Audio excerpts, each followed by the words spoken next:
Ini luar biasa, Pak. Detail sekali, sampai nama-nama pun beliau hafal benar. Ada Pak Senopati tadi baru kenal saya. Ada Pak Senopati. Kiki Manurung juga itu, teman baru saya itu. Oke, selanjutnya kita akan masuk ke materi kedua. Nanti setelah itu baru kita buat sesi tanya jawab. Kami mohon kepada Pak Bintoro Siswo Nugroho, ini semua di ujungnya nih. Materi tentang kualitas naskah. Nah, ini juga tricky juga bagaimana kita menjadi reviewer, mendistribusikan review kepada editor, kepada reviewer. Nah, ini Pak Bintoro akan memberikan trik-triknya bagaimana kita membuatnya lebih kepada ke hulunya, si author bisa mengendalikan mutu ini, dan editor juga mengingatkan kepada author bagaimana mengendalikan mutu dari naskah. Silakan Pak Bintoro. Terima kasih Pak Zairin. Mudah-mudahan share screen saya sudah masuk. Ya, belum full screen. Oh, belum full screen. Oke. Ya, saya langsung saja. Pertama saya mohon maaf karena belum bisa menggunakan webcam, jadi kondisi saya sedang sangat berantakan gitu, jadi mungkin dia lebih fokus ke slide saya tampilkan tanpa webcam. Jadi yang ingin saya share pada hari ini adalah tentang bagaimana manajemen artikel untuk meraih akreditasi jurnal peringkat 2. Kita akan bicara 3 hal. Pertama, prinsip dasar dari substansi artikel. Kemudian kita akan melihat breakdown dari prinsip dasar itu pada detail scoring. Kemudian ada hal terakhir yang ini kelihatannya mungkin dianggap tidak terlalu remeh, dianggap remeh, tapi bisa jadi kalau kita abaikan penilaian yang dari seharusnya Sinta 2 itu bisa turun ke Sinta yang lebih rendah. Nah, prinsip dasar dari akreditasi supaya kita mendapatkan peringkat kedua itu adalah dilakukannya proses peer review, kemudian dilakukannya proses editing. Jadi kalau misalkan kita lihat, poin yang dilihat itu akan dicek. Apakah peer review dilakukan, itu yang pertama.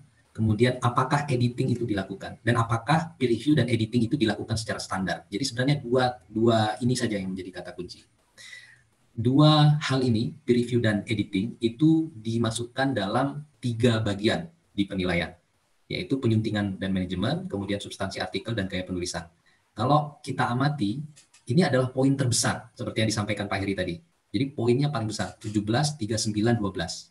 Tidak ada poin yang lebih besar dari 3 item ini. Oleh karena itu, 3 item ini menjadi penentu apakah kita akan bisa Sinta 2 atau tidak. Banyak jurnal yang sudah mentok Sinta 3, reakri lagi, Sinta 3 lagi, reakri lagi, Sinta 3 lagi. Nah, jadi yang perlu diperbaiki di 3 bagian ini, penyuntingan, manajemen, substansi artikel, dan gaya penulisan. Karena yang dilihat adalah 2 hal. Pertama, apakah peer review dilakukan, kemudian apakah editing dilakukan, maka kita perlu tahu apa yang dilihat pada peer review. Jadi peer review itu dalam istilah penyuntingan kita kenal sebagai editing substansi atau penyuntingan substansi. Kemudian editing itu biasa, yang kedua ini, itu biasa dikenal juga sebagai editing mekanik. Nah, peer review itu nanti yang dilihat 3 hal. Pertama, artikel yang direview itu dilihat. Kemudian siapa yang mereview itu juga ada poinnya. Kemudian hasil reviewnya juga akan dilihat.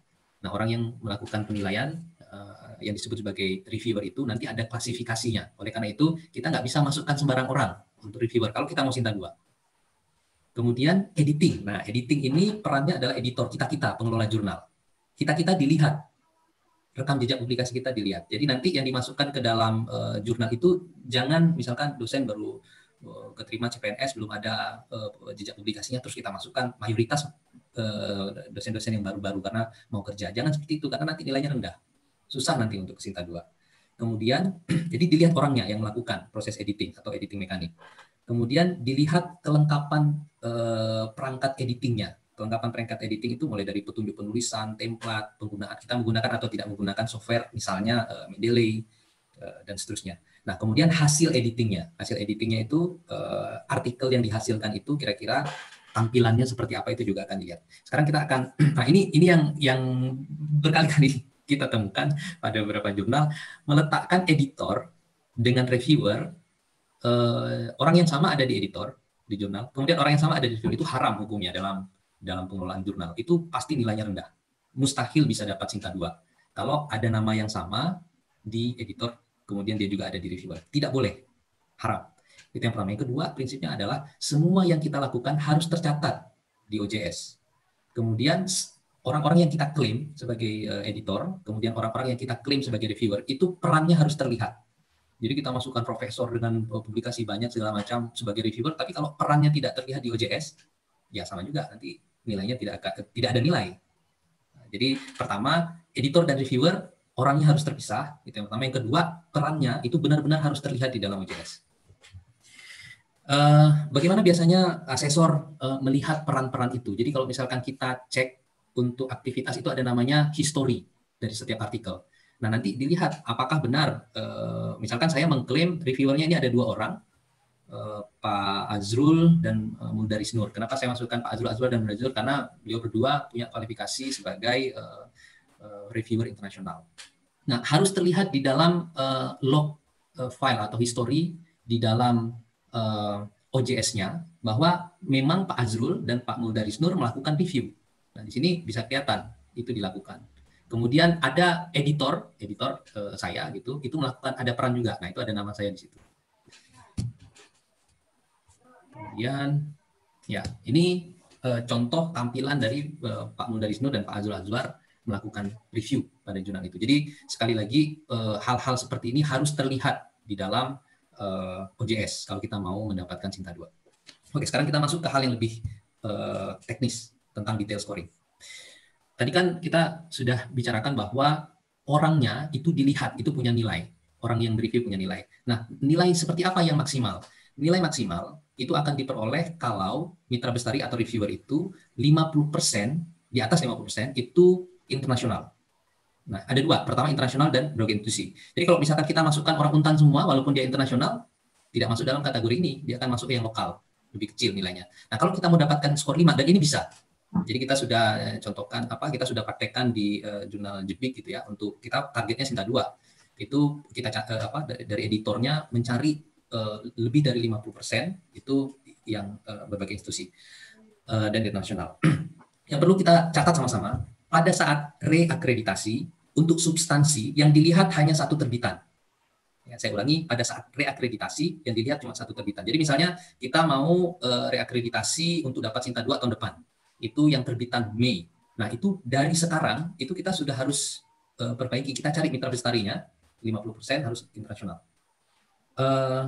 Apa yang dimaksud dengan reviewer internasional? Reviewer internasional itu bukan orang bule atau dari orang institusi luar. Tetapi reviewer internasional adalah reviewer yang dalam 5 tahun terakhir pernah menulis paling tidak 1 artikel di jurnal ilmiah internasional bereputasi sebagai penulis pertama atau korespondensi. Kemudian kalau dia bukan penulis pertama atau korespondensi, kalau misalkan dia penulis anggota, harus ada 3 artikel paling tidak dalam 5 tahun. Jadi nanti kita cari orang yang memenuhi kualifikasi ini supaya skor kita bisa maksimal. Nah, misalnya kita terbit dalam di bulan Mei, kita mau reakreditasi yang bulan Mei supaya Sinta 2. Artikel yang kita terbitkan 5. Artinya dalam 1 artikel kan minimal harus direview 2 orang. Itu minimal, boleh 3, tapi minimal 2 orang. Artinya kalau artikel kita 5, jumlah reviewer totalnya 5 kali 2, ada 10 orang. Nah, supaya nilai kita skornya 5, maka paling tidak 6 dari 10 reviewer itu punya 1 artikel sebagai penulis pertama atau korespondensi di jurnal internasional dalam 5 tahun terakhir. Atau 3 artikel kalau dia sebagai anggota. Tapi 6 ini minimal. Jadi kalau bisa 7 atau 8 gitu. Kalau bisa lebih besar makin bagus. Karena kadang-kadang ada subjektivitas. Nah, yang perlu kita catat adalah jurnal ilmiah internasional bereputasi itu bukan hanya terindeks di Scopus, tapi juga punya faktor dampak. Jadi kalau ada reviewer yang dia publish di jurnal terindeks Scopus, kita lihat dulu impact faktor dari jurnal itu ada tidak gitu. Kalau misalkan impact faktornya sampai 1, wah itu udah pasti masuk. Nah, bagaimana supaya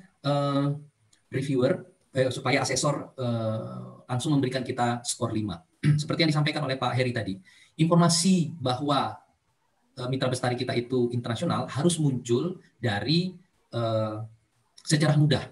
Jadi misalnya, jadi kita lengkapi identitas di dalam OJS dengan identitas Scopus.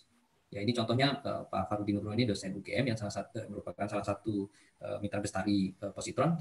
Kita masukkan Scopus profilnya, kemudian Google Scholar-nya, kemudian Sintanya. Sebenarnya yang paling wajib itu paling tidak ada Google Scholar. Tapi kalau misalkan kita cuma masukkan Google Scholar, agak susah nanti ngeceknya.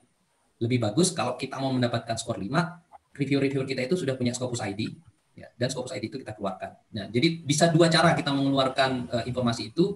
Kita buatkan halaman sendiri untuk memberitahu bahwa reviewer kita A, B, C, D, kemudian kita keluarkan data-data Scopus Google Scholar Cintanya, atau kita lengkapi data di dalam OJS untuk profil tiap orang. Dan kita keluarkan data Scopus, Google Scholar, dan Cinta. Kalau kita cuma masukkan nama orang itu, terus nggak kita keluarkan data Scopusnya, Scopus ID-nya, Google Scholar-nya, nggak akan kita dapat 5. Saya yakin asesor akan tidak begitu mudah mencari nama orang itu untuk melihat apakah dia masuk kualifikasi internasional atau tidak. Kemudian yang kedua, kalau misalnya kita nggak bisa dapatkan ini, tapi rasa-rasa saya bisa kita dapatkan ini untuk skor 5, pengalaman dari positron. Kalau misalkan tidak bisa, kita masih bisa ambil alternatif kedua. Alternatif kedua itu yang skor 3. Skor 3 itu Mitra Prestari nasional. Nah, ini saya yakin banyak ini. Kalau misalkan lebih dari 50% nasional itu artinya dalam 5 tahun terakhir pernah menulis di jurnal ilmiah terakreditasi, biasanya yang diacu itu Sinta 2. Maka dia masuk dalam nasional. Kalau misalkan untuk mendapatkan Sinta 3, biasanya skor 3 ini sudah cukup. Tapi kalau untuk Sinta 2, usahakan sekali yang skor 5. Besar Bapak Ibu sekalian, selisihnya 2. Nah, kemudian penyuntingan. Penyuntingan itu yang kita akan mendapatkan skor maksimum 2 kalau hasil sunting itu punya karakteristik yang saya tebalkan ini. Ada catatan, kemudian ada saran perbaikan. Jadi dia tidak hanya memberikan catatan pada reviewer kita, tidak hanya memberikan catatan pada artikel itu, tapi juga memberikan saran perbaikan substantif. Nah, caranya biasanya kita arahkan dengan form review. Kemudian supaya kelihatan bahwa terjadi perbaikan, kita minta setelah direview, kemudian diperbaiki oleh penulis itu memberikan tanda, misalkan warna biru atau warna merah pada revisi yang dia lakukan. Dan rule of thumb-nya, semakin besar perbedaan before after review, itu poinnya semakin tinggi. Skor maksimum 2. Nah, ini contoh dari cara memaksa reviewer untuk menilai setiap item. Kalau kita nggak pakai form review, biasanya reviewer akan mereview umum aja. Tapi kalau kita pakai form review, kita seperti mengarahkan atau memaksa. Misalkan abstrak, kita minta harus ada komentar di abstrak. Kalau misalkan itu sudah bagus, dia akan menulis sudah bagus. Tapi kalau misalkan minta perbaikan atau ada revisi, reviewer akan memberikan revisi. Nah, kemudian penulis harus menjawab di kolom yang kanan. Kemudian revisi yang dilakukan itu harus diberikan tanda biru, kemudian di-upload juga di OJS. Nah, yang dimaksud dengan perbaikan substantif, contohnya, saya tunjukkan di sini misalnya. Nah, ini ada kalimat seperti ini dari reviewer. Walaupun secara mendasar pertanyaan penulis benar, di bawahnya tertulis definisi, saya menyarankan untuk mengganti dengan variabel. Hal-hal seperti ini itu menunjukkan ada saran perbaikan. Dan yang dilihat adalah hal-hal substantif. Jadi kita, kalau misalkan kita mau Sinta 2, khusus satu edisi itu, kita minta pengertian sama reviewernya. Tolong benar-benar reviewernya itu tidak hanya mengkritik artikel, tapi juga memberikan saran untuk perbaikan atau perubahan pada artikel yang dinilai gitu. Ya biasanya kita bisa melakukan seperti ini kalau kita kasih honor reviewernya, karena nggak enak udah gratis, habis itu kita minta yang banyak lagi. Jadi biasanya butuh support dari institusi, entah itu fakultas atau lembaga penerbit. Ya, kalau penerbitnya fakultas, ya fakultas menganggarkan ada honor untuk reviewer, entah 100-150 ribu. Selain menggunakan form review, kita juga memberikan kesempatan pada reviewer untuk boleh jadi kita berikan ke review itu jangan hanya form review ini aja, tetapi juga artikelnya. Sehingga reviewer juga bisa memberikan catatan pada artikel itu. Semakin banyak catatannya, semakin nilainya bagus. Ya, itu kita untuk mendapatkan skor 2. Usahanya seperti itu. Nah, kemudian yang juga penting adalah memilih orang yang ditempatkan di OJS.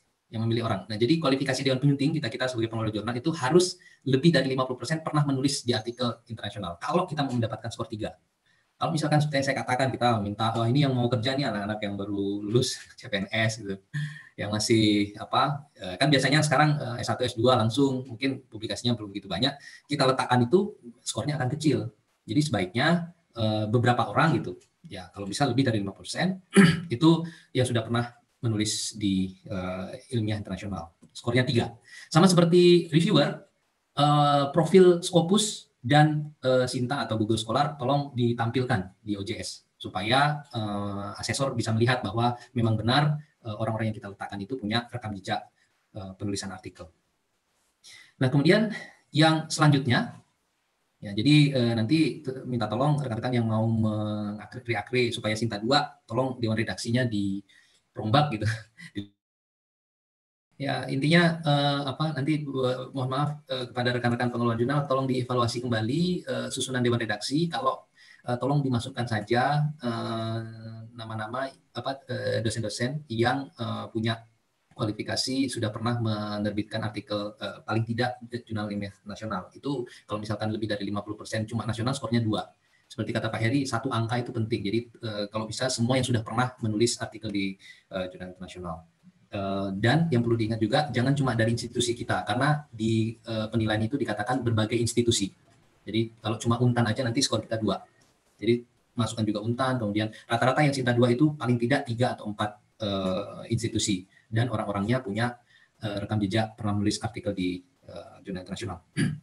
Kemudian tolong lengkapi petunjuk penulisan, template, itu skornya 2. Kemudian tolong konsisten menyunting artikel. Kemudian tipografi, kemudian manajemen jurnal maksimum skor 3. Nah, saya masih punya berapa menit nih Pak Jarin? Masih ada 13 menit. Oh ya, saya akan coba ngebut nih. Saya akan sampaikan dengan cara yang seksama dan dalam tempo yang sesingkat-singkatnya. Kemudian ada substansi artikel. Nah, substansi artikel cakupan penulisan itu kita nggak bisa otak-atik. Kita itu paling dapat skor 1, maksimal 2. Kenapa? Karena cakupan keilmuan itu berkaitan dengan skup jurnal. Skup jurnal kita itu rata-rata, jurnal kita itu disiplin ilmu. Misalkan fisika, kimia, biologi, ekonomi. Paling kita cuma dapat 1. Kalau teknik masih bisa dapat 2. Misalkan teknik kan cabang ilmunya dia bisa subspesialisasi. Misalkan ke arsitek itu bisa dapat 2 skornya. Tapi kalau yang biologi, fisika itu susah. Paling skornya 1. Apalagi kalau ada jurnal namanya Jurnal Matematika dan Ilmu Pengetahuan Alam. itu dihitung mungkin skornya 0. Kemudian aspirasi wawasan. Aspirasi wawasan ini berkaitan dengan ragam dari yang memasukkan artikel ke kita. Kalau misalkan reviewernya dari berbagai institusi, kemudian pembacanya dari institusi yang banyak. Nah, supaya kelihatan bahwa pembaca kita dari institusi yang banyak, Bapak Ibu bisa menambahkan flag counter. Kemudian flag counter di OJS. Kemudian artikel dari berbagai institusi. Biasanya kita akan mendapatkan skor 3. Jadi skor 3 itu untuk nasional, skor 4 untuk regional ASEAN, skor 5 itu untuk internasional. Tapi biasanya umumnya skor kita itu 3, kita masuk yang nasional. Artinya usahakan sekali artikel jangan hanya dalam Untan saja. Kalau dalam Untan saja nanti skor kita turun jadi 2. Jadi artikel itu harus dari berbagai institusi. Tapi kan kita buat jurnal untuk internal juga supaya ada manfaat yang dirasakan dosen kita. Iya, tapi kasih jatah ya. Misalkan artikel yang terbitkan 5, jatah kita 2. Yang 3 dari 3 institusi yang berbeda. Supaya skornya 3. Nanti kalau udah misalkan Sinta 2, naikkan jumlah artikelnya jadi 10. Tapi dikasih jatah internal cuma 4 gitu atau 5. 5-nya harus dari berbagai institusi. Sekali lagi karena supaya kita mendapatkan skor 3 masuk dalam aspirasi wawasan nasional, artikelnya harus berasal dari berbagai institusi, reviewernya dari berbagai institusi, kemudian pembacanya dari berbagai institusi. Nah, ini yang paling sering agak sulit diperoleh, padahal besar. Yang nomor 3, kepioniran. Kepioniran Bapak Ibu sekalian, itu dilihat oleh asesor di bagian pendahuluan. Kepioniran, kita bisa dapatkan nilai 6 kalau di dalam artikel yang dimasukkan ke jurnal kita, di bagian pendahuluan itu state of the art-nya harus jelas. State of the art maksudnya apa studi yang sudah dilakukan oleh orang lain, kemudian pada artikel ini itu hal baru apa yang dibahas. Jadi harus secara eksplisit di bagian pendahuluan. Jadi ada studi literatur atau studi pustaka, si ini sudah melakukan A, si ini pada penelitian ini kami menyempurnakan atau apapun lah, tapi harus secara eksplisit dituliskan supaya maksimum. Nah, saya rasa kalau misalkan kita terbitkan 5 artikel saja untuk mencari 5 artikel yang bisa menuliskan pendahuluan seperti itu, rasa-rasanya masih visible. Jadi di dalam pendahuluan supaya dapat 6, biasanya artikel itu sebenarnya bagus isinya, tapi si penulis tidak tahu cara menulis pendahuluan. Jadi dia tidak menuliskan secara eksplisit hal baru apa di jurnal itu, di artikel itu dibandingkan studi-studi yang lain. Jadi tolong editor kita gitu ya melihat artikel yang masuk itu di bagian pendahuluan sudah ada nggak statement seperti itu, apa yang sudah dilakukan orang dan apa yang dilakukan artikel ini yang baru, yang berbeda dari yang dilakukan oleh orang-orang itu. Rule of thumb-nya untuk state of the art, studi pustaka yang dilakukan itu 10 tahun terakhir. Jadi nanti dilihat apakah referensi, kan yang mau dilihat keterbaruan, karena mau dilihat keterbaruan atau kepioniran atau originalitas, jadi artikel yang disitasi atau yang di studi itu harus 10 tahun terakhir. Makin baru makin bagus.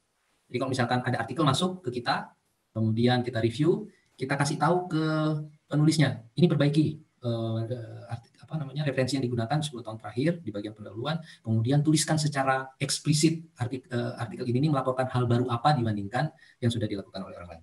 Jadi itu di pendahuluan harus nyata-nyata ditulis. Kemudian makna sumbangan, nah ini maksimum 3. Makna sumbangan kemajuan ilmu ini sebenarnya kayak jual kecap ya. Nomor 4 ini kita bisa dapatkan maksimum 3 kalau misalkan kita tulis, misalkan saya artikel saya tentang two photography oscillation. Hasil yang diperoleh dapat membuka peluang bagi aplikasi nanofotonik gitu. Jadi itu di dalam abstrak perlu dituliskan. Di abstrak biasanya dilihat itu abstrak dengan kesimpulan. Jadi apa yang dilakukan itu apa sumbangannya? Itu dituliskan secara eksplisit. Misalkan artikelnya siapa Pak Zairin tentang arsitektur gitu ya. Jadi di abstrak sudah diberitahu hasilnya, kemudian di baris terakhir atau di kalimat terakhir mungkin dituliskan hasilnya diperoleh ini dapat memberikan referensi baru bagi arsitek rumah adat Kalimantan Barat atau apalah gitu. Tapi harus dibunyikan. Nah, supaya kita bisa mendapatkan nilai 3 di situ. Jadi nanti editor harus memfilter ini, harus mengecek sudah ada belum bunyi itu. Kalau belum ada, balikkan artikel itu ke penulis, minta penulis tuliskan makna sumbangan bagi ilmu pengetahuan apa yang dia peroleh itu. Nah, kemudian dampak ilmiah. Nah, ini yang paling sering lupa. Jadi kita udah ngerasa artikel udah bagus apa segala macam, tapi kita lupa mengupdate profil Google Scholar. Jadi profil Google Scholar Bapak Ibu sekalian itu sangat penting karena dilihat. Jadi H-index, berapa banyak artikel jurnal itu disitasi segala macam itu dicek, dan kalau misalnya datanya update dan kelihatan citasinya tinggi, itu kita bisa dapatkan maksimum 5. Yang perlu diingat, profil Google Scholar itu nggak otomatis Bapak Ibu sekalian. Jadi misalkan profil Google Scholar-nya punyanya JP MIPA, itu tidak otomatis kita publish artikel di bulan itu, kemudian semua artikel masuk ke profil Google Scholar kita, enggak. Kadang-kadang banyak artikel yang nggak masuk, dan harus kita masukkan secara manual, kemudian kita perbaiki metadatanya. Oke. Gaya penulisan, efektivitas judul, saya rasa itu sudah pasti bisa kita lakukan, itu maksimum 1. Kemudian pencantuman nama penulis dengan lembaga, intinya adalah lengkap dan konsisten. Jangan sampai satu artikel beda dengan artikel yang lain. Kemudian abstrak itu isinya ada nanti dilihat di dalam abstrak apakah ada tujuan, metode singkat, dan temuan penting. Nah ini yang saya sebutkan tadi itu, temuan penting itu nanti berkait dengan yang skor maksimal 3 itu, yang makna sumbangan bagi kemajuan ilmu pengetahuan. Jadi editor berkewajiban untuk mengecek itu supaya abstrak kita bisa dapat skor 2. Kemudian kata kunci wajib ada supaya dapat skor 1. Kalau nggak ada kata kunci nanti 0. Ini yang saya maksud dengan penulisan nama. Jadi misalkan kita menggunakan sistem penulisan nama pertama, kemudian nama tengah, nama belakang, apa adanya, jadi bukan nama belakang duluan, maka itu harus konsisten. Kita cek ke penulis, benar nggak nama dia Megastin nama depannya. Kemudian nama institusi dimasukkan juga alamat. Kalau nggak alamat lengkap banget, paling tidak ada kota, kemudian ada dia terletak di mana. Kemudian biasanya kita masukkan corresponding author. Kemudian identitas, kapan diterima, kapan disetujui. Ya, kemudian kata kunci. Ya, ini salah satu contoh saja. Nah, yang terakhir adalah gaya penulisan. Saya yakin untuk sistematika penulisan semua bisa mendapatkan nilai 1 ini, tidak akan masalah. Pemanfaatan instrumen pendukung itu berkaitan dengan artikelnya menggunakan tabel, menggunakan gambar nggak? Nah, kalau misalkan menggunakan tabel, menggunakan gambar, kadang-kadang ada penulis yang ya ada gambar, ada tabel, tapi tidak diacu di dalam teks. Itu bisa 0, Bapak Ibu sekalian. Jadi kita pastikan bahwa misalkan dia meletakkan gambar 3.1, di dalam teksnya itu harus dibunyikan seperti yang dilihat pada gambar 3.1. Jadi harus dibunyikan, harus ada kata-kata gambar 3.1, harus diacu. Kalau gambar yang diletakkan atau tabel diletakkan tanpa dimanfaatkan, itu nanti dikatakan bahwa tidak menggunakan atau tidak memanfaatkan instrumen pendukung. Nilainya bisa 0.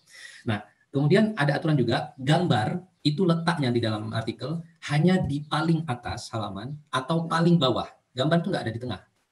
Jadi nanti gambar itu diletakkan paling atas atau paling bawah. Nah, ini berkait dengan tata letak artikel. Kemudian data pustaka walaupun letaknya di belakang pasti dicek. Mungkin teman-teman yang sudah pernah akreditasi punya pengalaman, selalu dikomentari. Jadi kadang-kadang yang kita lupa itu karena kita menggunakan Mendeley, kita anggap aja udah pasti benar. Padahal Mendeley itu akan benar data pustakanya kalau metadatanya sudah benar. Kalau metadatanya salah, nanti Mendeley-nya salah juga. Terus kadang-kadang nggak konsisten. Ada yang kita masukkan doi-nya di daftar pustaka, ada yang enggak. Nah, itu harus dicek baku atau tidak. Yang pertama, yang kedua konsisten atau tidak. Kemudian kita akan dilihat juga apakah banyak typo atau tidak. Nah, ini nilai penggunaan istilah dan kebahasaan itu maksimal 2. Biasanya yang dicek ada typo atau tidak, kalimatnya lengkap atau jelas. Kan kadang-kadang banyak kalimat yang tidak ada subjek. Yang paling mudah contoh kalimat tidak ada subjek. Pada gambar 1 menunjukkan bahwa itu kan tidak ada subjek, karena pada gambar 1 itu keterangan, menunjukkan predikat. Nah, itu tidak ada kalimat-kalimat yang tidak ada subjek seperti itu, secara kebahasaan buruk kita tidak bisa dapat 2. Nah, ini editing mekanik, kayak kata Pak Heri, mungkin kita bisa minta bantu mahasiswa yang sudah dilatih atau dosen-dosen yang memang terampil untuk mengidentifikasi typo, mengidentifikasi kalimat yang jelas yang benar, khusus pada saat reakreditasi itu dimaksimalkan supaya kita dapat nilai 2. Jadi kata kuncinya adalah nggak apa-apa kita kerja gila-gilaan. Toh ini hanya untuk satu terbitan saja. Satu terbitan itu 5 artikel minimal. Artinya kita ngecek typo, kita ngecek subjek predikat objek, kita lihat di bagian pendahuluannya ada state of the art atau tidak, dan seterusnya itu hanya sekali aja kita lakukan di edisi itu saja, dan untuk 5 artikel aja. Nah, kalau misalkan kita berhasil melakukan itu, maka kita bisa mendapatkan Sinta 2. Nanti otomatis ke depannya itu mekanisme yang kita lakukan standar itu akan berjalan baik. Kenapa? Karena artikel akan masuk banyak. Jadi begitu kita Sinta 2 tuh prediksi bisa 20-30 artikel. Kita bisa tinggal reject aja yang nggak sesuai. Tapi kalau untuk reakreditasi untuk mendapatkan Sinta 2, kadang-kadang memang mau nggak mau, artikel jelek kita perbaiki supaya bagus. Tapi setelah kita Sinta 2, jauh lebih ringan. Kenapa? Karena yang udah jelek, udah reject. Kita ambil yang bagus-bagus saja. Nah, ini terakhir, yang kadang-kadang terlupa, yang waktu itu saya juga terlupa. Nah, tapi untungnya positron waktu itu 74 skornya. Jadi yang terlupa ini bisa ada kompensasi. Pertama, walaupun kita sudah mendaftarkan doi, kita cek dulu tuh dari 5 artikel yang mau kita di edisi itu yang mau kita referensi, kita cek doi-nya setiap artikel, klik satu-satu, aktif nggak? Kalau misalkan aktif, kemudian kita cek 5 artikel yang kita publish itu sudah masuk profil Google Scholar kita nggak? Metadatanya sudah benar atau tidak? Kemudian kita cek DOAJ-nya, sudah kita upload belum metadatanya. Jadi data kita itu harus kita upload ke DOAJ supaya data-data terbitan itu tercatat di database-nya DOAJ. Kemudian kita lihat nanti kerjasama organisasi profesi itu masih aktif nggak? Karena ada satu jurnal gitu. Dia padahal lumayan itu nambahnya 1 skornya. Saya lupa 1 atau 2. Itu mungkin lupa ya karena udah sekian lama gitu. Ternyata udah habis. Jadi dalam evaluasi diri terhitung dia yakin Sinta 2, ternyata jadi Sinta 3. Gara-gara salah satunya yang meleset perhitungannya adalah kerjasama dengan organisasi profesi ternyata sudah habis masa berlakunya, karena biasanya sekitar 4 tahun 5 tahun aja. Nah, itu harus kita cek. Kalau misalkan sudah masih aktif ya berarti aman, kalau belum segera perbarui sebelum reakreditasi. Nah, kemudian tentu yang terakhir adalah berdoa dan bertawakal. Saya rasa itu aja Pak Jerin, kita bisa banyak berdiskusi nanti lewat sesi tanya jawab.